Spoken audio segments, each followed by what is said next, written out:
Hello students, Jai Swaminarayan. Today we continue with the project organization chapter unit number 2. Traits of a project coordinator. The important skills or traits needed of a project coordinator are as follows. First one is team building skills.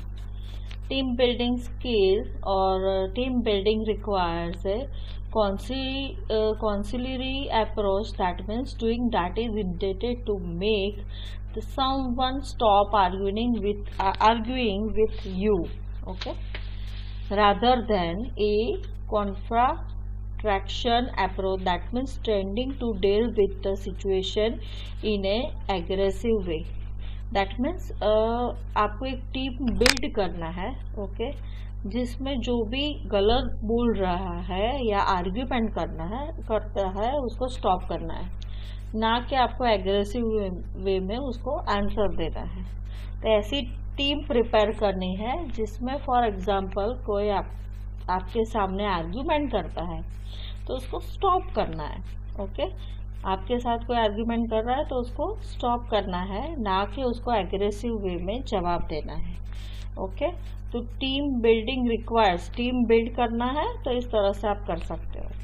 A coordinator needs to show concerns for other persons ego and should have a sound understanding of physiology, okay. That means a coordinator needs to show concerns for other person's ego. That means coordinator को ये भी ध्यान में रखना है कि जो भी हमारे मेंबर्स है, टीम मेंबर्स है, उसका ईगो हर्ट ना हो, वो भी हमें ध्यान रख के एक टीम प्रिपेयर करना है। Most importantly a coordinator must believe in the team spirit, must be able to communicate properly. That means team के साथ वो प्रॉपरली कम्युनिकेट कर सके, वर्बल, ओके, और रिटर्न कम्युनिकेशन दोनों उसको आना चाहिए, okay. Then must be proficient in interpersonal skills. It is to be kept in mind that in cause of fulfillment of his or her duties, a coordinator has to interact with the different departments that may not be under his or her direct control, okay. That means a coordinator जो भी है वो अलग अलग department के साथ वो भले डायरेक्टली कंट्रोल में ना हो, ओके, तो भी उसको क्या आना चाहिए, कोऑर्डिनेट कर सके, उस तरह से उसको आना चाहिए हर एक सिचुएशन में। वो जो भी it is to be kept in mind that in cause of fulfilment of his or her duty a coordinator has to interact. That means अलग अलग डिपार्टमेंट के साथ भले वो डायरेक्टली कांटेक्ट में नहीं है तो भी उसको इंटरेक्ट करना। And in such situation she or he must demonstrate team building skills and project himself or herself as a team member, okay. Next, contract implementation skill. The contract implementation skill in one of the major requirement of a project coordinator, okay. A coordinator is supposed to aid the project manager in pulling the contractual promises, reliance on a systematic approach and sound understanding of the contract clues make a project coordinator understand his responsibility towards fulfilling this duty, okay. A coordinator is supposed to aid the project manager in pulling the contractual promises.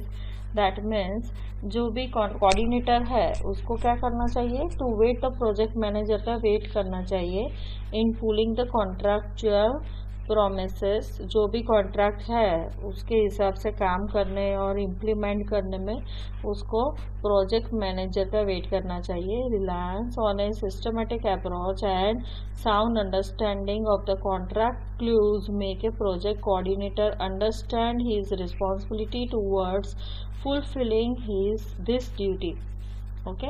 तो systematic way से चले और systematic approach से चले, totally understand, जो भी contract है उसको पहले टोटली अंडरस्टैंड करना चाहिए। अंडरस्टैंड करने के बाद उसकी रिस्पॉन्सिबिलिटी क्या है वो उसको पता होना चाहिए। ओके, तो वो उसकी जो भी ड्यूटी है वो अच्छे से निभा पाएगा। A project coordinator with monitoring and forecasting skill can keep a close watch on the schedule। तो प्रोजेक्ट कोऑर्डिनेटर जो भी है विथ मॉनिटरिंग, दैट मीन्स वो मॉनिटर करना चाहिए, दैट मीन्स वो उसको जो भी प्रोजेक्ट चल रहा है उसको मॉनिटर करना चाहिए। और आगे फॉरकास्टिंग, दैट मीन्स आगे क्या ज़रूर है, कौन सा मटेरियल ज़रूर है, बराबर कितना कॉस्ट लगेगा, वो सब उसको आइडिया होना चाहिए। Can keep a close watch on the schedule. Okay, and cost of the project, for example आपको रिसोर्सेज ज़्यादा चाहिए, आपको मटेरियल ज़्यादा चाहिए, ये इक्विपमेंट चाहिए नहीं चाहिए, वो सब उसको आइडिया होना चाहिए। फॉर एग्जांपल जिस स्टेज पे प्रोजेक्ट है, ओके, आगे के स्टेज में कौन सा इक्विपमेंट रहेगा, कौन सा इक्विपमेंट होगा, कौन सा ज़रूरी है, वो सब उसको आइडिया होना चाहिए। ओके, जो भी मटेरियल यूज़ किया या जो भी हम इक्विपमेंट यूज़ कर रहे हैं उसका कॉस्ट कितना, रेंट कितना होगा, उसके लिए कितना कॉस्ट लगेगा, वो सब भी उसको आइडिया होना चाहिए। And apprises the project manager of any deviation from the same. उसको फॉर एग्जांपल हमारे कॉस्ट में कितना डेविएशन आ सकता है वो भी उसको पता होना चाहिए। Subsequently, with follow-up skill, he can push the his team members to correct deviation to bring the project back on track as far as time and cost requirement are concerned। That means जो भी हमने schedule time fix किया है कि इस schedule पे ये काम होना चाहिए, तो उसमें डेविएशन फॉर एग्जांपल आ गया है, शेड्यूल में थोड़ा ब्रेक आ गया है, तो अगेन उसको back to this schedule on in position, that means जो भी हमारा शेड्यूल पीछे चला गया है तो हम किस तरह उसको उसकी पोजीशन पे वापस लाने का, ओके, उसके टाइम और कॉस्ट में इफेक्ट ना पड़े, वो सब देखने का काम भी कौन करता है, प्रोजेक्ट कोऑर्डिनेटर करता है। Safety, health, welfare of the employ are one of the important contract requirements and the project coordinator's concern for the same cannot be underestimated। Maintaining records of all the important events is also an important function and it helps in reducing the disputes at later date। That means safety, health, welfare of the employee, वो सब भी जो भी coordinator है उसको उसका ध्यान रखना चाहिए। ओके, इम्पोर्टेंट कॉन्ट्रैक्ट रिक्वायरमेंट्स है, project coordinator concerns for the same can not be under estimated. Maintaining record of all the important events, जो भी हमने एक्टिविटीज़ की है उसका रिकॉर्ड रखना, उसका एस्टिमेट रखना, उसके लिए कितना, फॉर एग्जांपल कोई एक्टिविटी है उसमें कितना मटेरियल यूज़ हुआ है, मटेरियल का कॉस्ट कितना है, उसका टोटल एस्टिमेट क्या है, वो सब ध्यान रखना और उसका रिकॉर्ड रखना चाहिए एडवांस में। ओके, फॉर एग्जांपल एक्टिविटी ख़त्म हो गई है तो उसका रिकॉर्ड रखो, जिसकी वजह से आगे कोई डिस्प्यूट्स वगैरह हो तो उसको हम संभाल सकें और कम कर सकें। Project organization skill, project coordinator must be able to perceive the project as a system by keeping a global perspective and not thinking about one aspect at a time। The project coordinator must be good at keeping good working relationship with the clients and consultants। तो project coordinator क्या है, तो project coordinator को क्या करना चाहिए, तो be good at keeping good working relation, जो भी हमारे अंडर में काम करते हैं, ओके, तो उसके साथ अच्छा बनाना चाहिए। Okay, good working relationship with the clients, जो भी क्लाइंट्स है या कंसल्टेंट है उसके साथ उसका रिलेशनशिप अच्छा होना चाहिए। ओके, गुड वर्किंग रिलेशनशिप अच्छा होना चाहिए। तो project coordinator has to work with many different groups और departments to perform his duties and this requires a coordinal and cooperative relationship which can be achieved through the good interpersonal and communication skill। A project coordinator has to work with many different groups or departments project coordinator क्या है, वो अलग अलग groups और department के साथ काम करता है टू परफॉर्म हिज ड्यूटीज। जो भी ड्यूटीज है वो अलग अलग डिपार्टमेंट के साथ परफॉर्म करता है। And this requires a coordinal and cooperative relationship. That means उसके साथ कोऑर्डिनेशन होना चाहिए, कोऑपरेट करना चाहिए, ऐसा कोऑपरेट कर ऐसा रिलेशनशिप होना चाहिए विच can be achieve through the good interpersonal and communication skills. Okay, the project coordinator must be good in liaison, that means a channel for communication between the different groups, and he should also ensure proper quality of workmanship. The project coordinator must be good at liaison. Liaison that means a communication between the groups, that means उसका communication अच्छा होना चाहिए, tuning अच्छा होना चाहिए, जो भी अलग अलग डिपार्टमेंट के साथ उसका ट्यूनिंग अच्छा होना चाहिए, जिसकी वजह से उसका काम अच्छा हो। And he should also ensure proper quality of the workmanship. The project coordinator must be able to plan, should have requisite knowledge of project finance, should be able to ensure the timelines. Okay, so the project coordinator must be able to plan, should have requisite knowledge of project finance, and should be able to ensure the timelines. Ethical conduct for the engineer in day-to-day life. An engineer faces a number of the situations in which he has to choose between the well-being of the project he is working on and well-being of the society at large. An action taken by him may be beneficial for the project, but it may endanger the ecosystem. Okay, so action taken by him may be beneficial for the project के लिए वो beneficial होना चाहिए, but it may endanger the ecosystem, जो भी है group और community of living organism that live in or interact with each other in a specific environment, that is called ecosystem में कोई disturbance नहीं होना चाहिए। okay, but it may endanger the ecosystem पे कोई effect नहीं होना चाहिए। in some situations he may be advised to expedite the accompanies more quickly the construction work, even at the cost of compromising on sound engineer practice. That means कोई भी situation हो तो उसको compromise करना नहीं चाहिए construction work में, that means quality बिगाड़ दी। okay, the cost of compromising on the sound engineer practice, जो भी engineering practices है, जो भी हम work करते हैं construction work, उसमें कोई भी compromise करना नहीं चाहिए कोई भी situation हो। The decision taken by an engineer has far-reaching consequences, and therefore should be even-handed in taking different points in view into consideration. The decision taken by the engineer has far-reaching consequences, and therefore it should be even-handed in taking different points in view into consideration. The engineer should not only be having expertise in his or her professional field, but also familiar with the ethical rules, that is relating to beliefs about right or wrong. That means उसको पता होना चाहिए कि उसमें क्या right है, wrong है, and codes of the conduct of his or her professionals. Ethical rules and codes of the conduct vary across business organizations. जो भी ethical rules है वो different होता है। ओके, across the business अलग अलग organization में ethical rules and codes अलग अलग होता है, वो अलग अलग rules और codes follow करने पड़ते हैं। Okay, then ethical conduct for the engineer. The commonly preached ethical rules are below.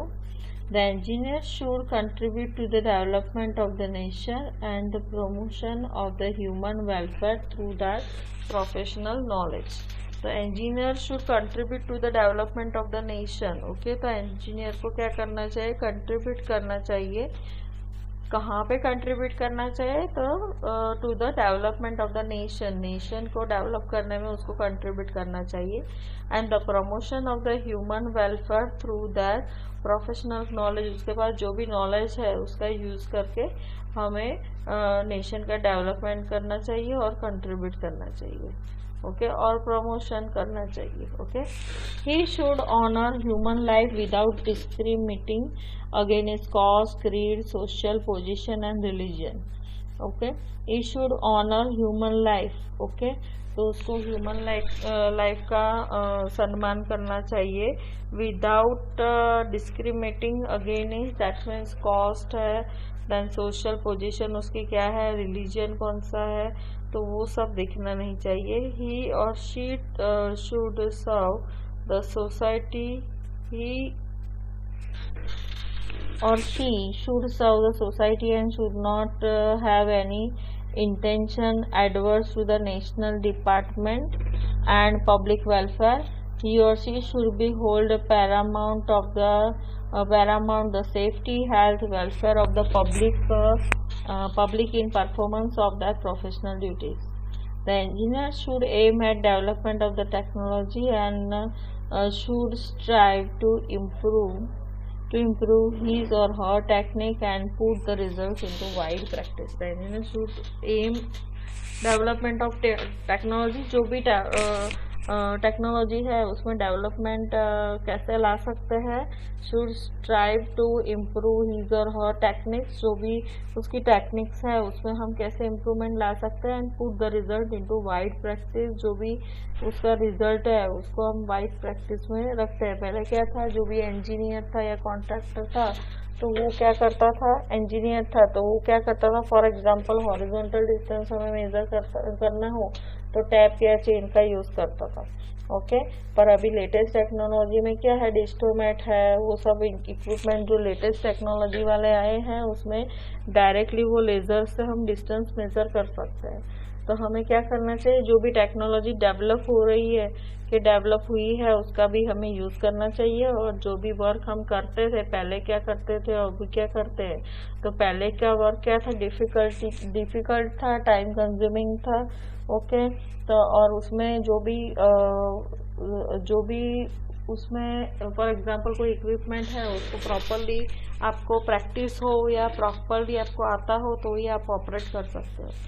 तो वो सब और अभी क्या है कि जो भी इक्विपमेंट आते हैं तो उसमें एक्यूरेसी ज़्यादा होती है। पहले के इंस्ट्रूमेंट में कॉस्ट कम थी बट एक्यूरेसी भी उसके साथ कम थी, डिफ़िकल्ट टू ऑपरेट, उसको ऑपरेट करना भी डिफ़िकल्ट था, उसके लिए उसमें प्रैक्टिस चाहिए, वो सब था, और टाइम कंज्यूमिंग था। जबकि अभी जो भी प्रैक्टिस है वो टाइम कंज्यूमिंग नहीं है, ओके, कॉस्टली है बट आप जल्दी उसको यूज़ कर सकते हो, कम टाइम में आप जो भी रिज़ल्ट आपको चाहिए तो आप वो ले सकते हो। दैट मीन्स इंजीनियर को लेटेस्ट टेक्नोलॉजी का यूज़ करके हमारे नेशन को डेवलप करना चाहिए, और टेक्नोलॉजी जो भी है हमारे यहाँ पे जो भी चलती है वो टेक्नोलॉजी को डेवलप करना चाहिए। Should strive to improve his or her techniques and put the results into wide practice. He or she should continue their professional development in research field and practical utilization throughout their careers and should contribute to the engineer society through the publication of the result.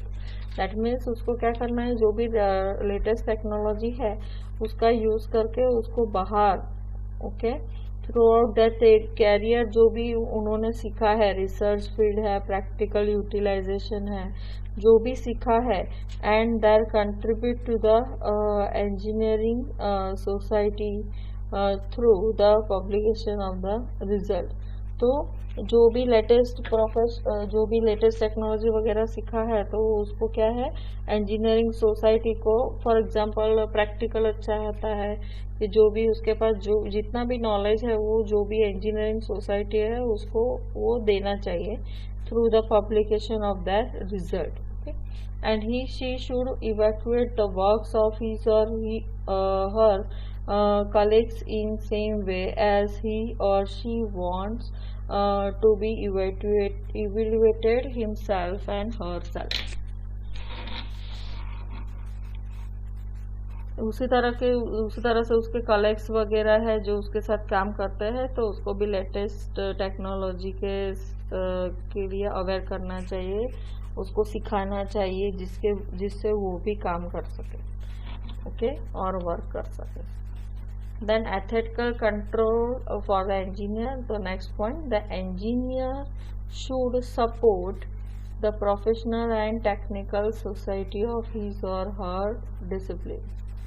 Engineer should support the professional and technical society जो भी है उसको support करना चाहिए. The engineer should be public statements only in an objective and truthful manner. He or she should act according to the well-balanced reasoning and regards their social, ecological, and economic responsibility. The engineer should be public statement only in an objective and truthful manner. He or she should act according to the well-balanced reasoning.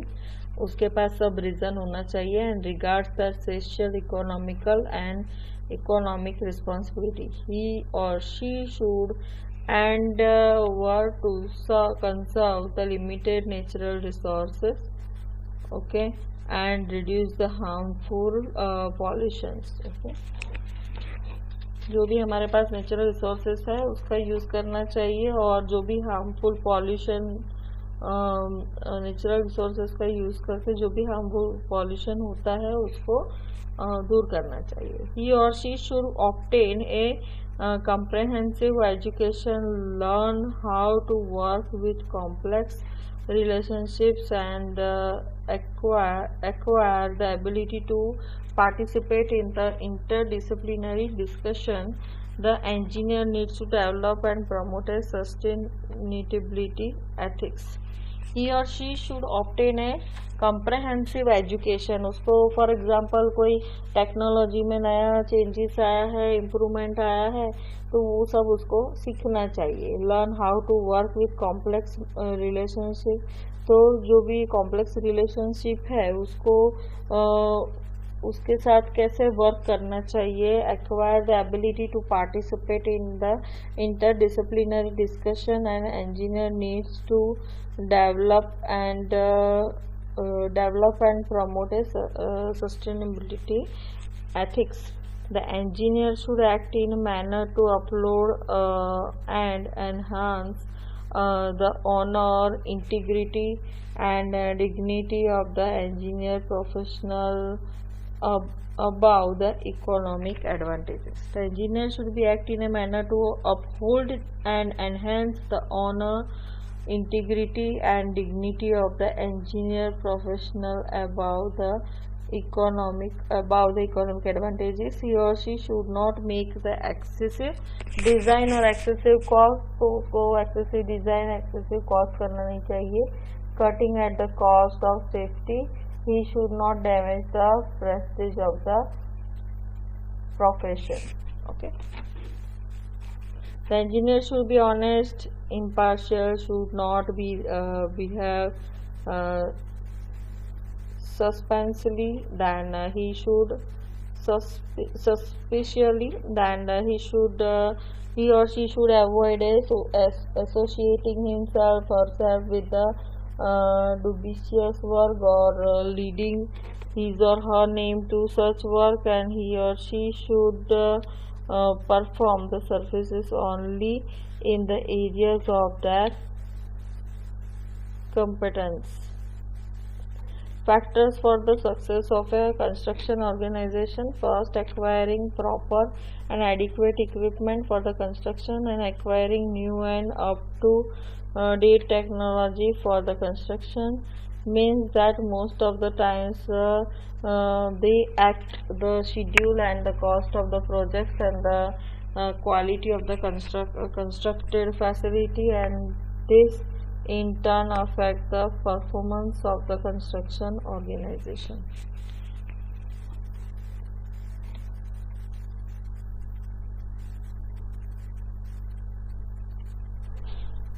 Availability of the resourceful project manager. तो आपके पास project manager चाहिए, project leader चाहिए. Effectiveness of the project management is improving schedule, cost and quality of the construction output. The top management can be gauged from the fact that dynamic project-based name of the construction industry results in extreme fluctuation in the organization, workload, and require team to form, develop, and disband relatively quickly. Okay. The top management can be judged from the fact that dynamic project-based nature of the construction industry results in extreme fluctuation in the organization,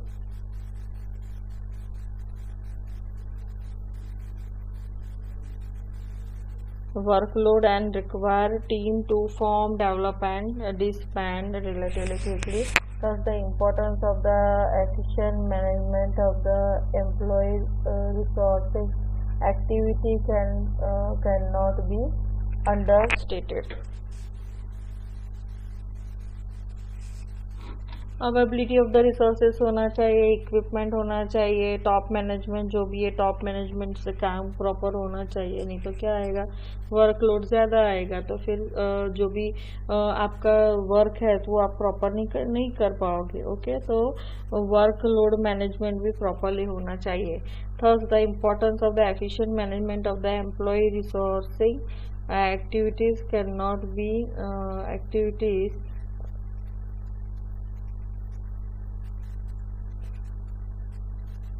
importance of the efficient management of the employee resourcing activities cannot be understated. Moreover, timely help from top management in getting to resources or arrive at the critical decision can have far-reaching implications and the department of the organization as a whole. That means जब भी जिस resources की ज़रूरत हो तो top management को वो सब देना चाहिए, जिस प्रकार से काम होना चाहिए वो होगा और ऑर्गेनाइजेशन का परफॉर्मेंस में. ओके, इम्प्लीकेशन जो भी प्रोजेक्ट का परफॉर्मेंस है वो अच्छे से होगा. Timely help from top management. For example ये रिसोर्सेस मुझे चाहिए तो वो टाइमली नहीं मिलेगा तो उसे प्रोजेक्ट में डिले होगा, उसका कॉस्ट बढ़ेगा. तो उसी लिए ऑर्गेनाइजेशन ऐसा होना चाहिए कि ऑर्गेनाइजेशन में जो भी ऑर्गेनाइजेशन के नीचे मैनेजमेंट लेवल से ऐसा काम होना चाहिए कि जो भी जिसको कुछ भी ज़रूरत हो तो उसी टाइम पे उसको मिल जाए. Okay, then leadership seeks to lay the foundation for the transformation of the construction organization. Leadership seeks to lay the foundation for the transformation of the construction organization, particularly in relation to the creation of the culture for the continuous improvement and the customer. The leadership seeks to lay the foundation of the transformation of the construction organization, particularly in relation to the creation of the culture for the continuous improvement and customers. Leadership होना चाहिए. Leadership के बगैर कुछ भी काम अच्छे से चल नहीं सकता है. तो कंस्ट्रक्शन ऑर्गेनाइजेशन में प्रॉपरली लीडरशिप होनी चाहिए. ओके, नहीं तो आपका जो भी कंस्ट्रक्शन प्रोजेक्ट है या जो भी कंपनी है वो ज़्यादा दिन नहीं टिक पाएगी. प्रॉपर जो भी कंपनी है वो प्रॉपर मैनेज होनी चाहिए. जो भी अलग अलग डिपार्टमेंट्स है उसमें जो भी कोऑर्डिनेटर है, मेन कोऑर्डिनेटर है, उसके साथ उसको उसका यूज़ करना चाहिए और उसके साथ जो भी बोलता है वो जो भी कोऑर्डिनेटर है, मेन कोऑर्डिनेटर, उसके साथ जो भी लीडरशिप जो भी लीडर बोलता है उस तरीके का काम होना चाहिए. ओके, जो भी प्रॉपर कॉस्ट और टाइम के हिसाब से जो भी डिसाइड हुआ है उस तरीके से काम होना चाहिए. ओके, तो क्या होगा, आपका जो भी कंस्ट्रक्शन ऑर्गेनाइजेशन जो भी है वो सक्सेसफुल रहेगा. ओके, जिस टाइम पे जिस रिसोर्सेस चाहिए, फॉर एग्जांपल कोई इक्विपमेंट चाहिए, कोई मटेरियल चाहिए, तो उस टाइम पे उसको अवेलेबल होना चाहिए जिससे आपका वर्क जो भी है वो स्टॉप ना हो. ओके, और time to time completion of the project हो जाए. Okay, thank you.